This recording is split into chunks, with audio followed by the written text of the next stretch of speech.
Nagka-boyfriend ka na, Queen? Opo. Ah! Dati. Security guard po siya dito sa amin. Hindi, pero wala na. Trending ngayon sa social media ang Queen of Singing Queens na si Queen Yasmin matapos kumalat ang larawan nila ng kanyang security guard boyfriend na may iba na palang pamilya. Nilinaw naman ni Queen Yasmin ang issue at nagsalita na tungkol dito. Panuorin ang full video ng statement ni Queen Yasmin. Say po dun sa mga taong nang baba sa comment section ni Kuya Ian Lita, wag na po kayong mang-bash or wag na po kayong mangsira ng image ng tao po.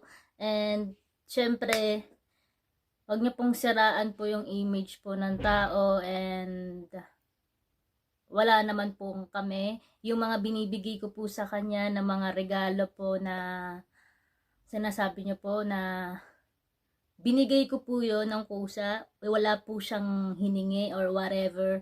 Yeah. Please po, tigilan nyo na po yung pangbabas po sa kanya. Yeah. Labas po siya rito. Yeah. Huwag nyo na pong samain po yung mga pangyayari po na yon. And please, stop nyo na po yung pangbabash po sa kanya po. Yeah. Kasi syempre, ayoko naman pong masira po yung image po niya. Yeah. Please, tigilan nyo na po yung pagko-comment po sa wall po ni Kuya Ian Lita. And, yeah.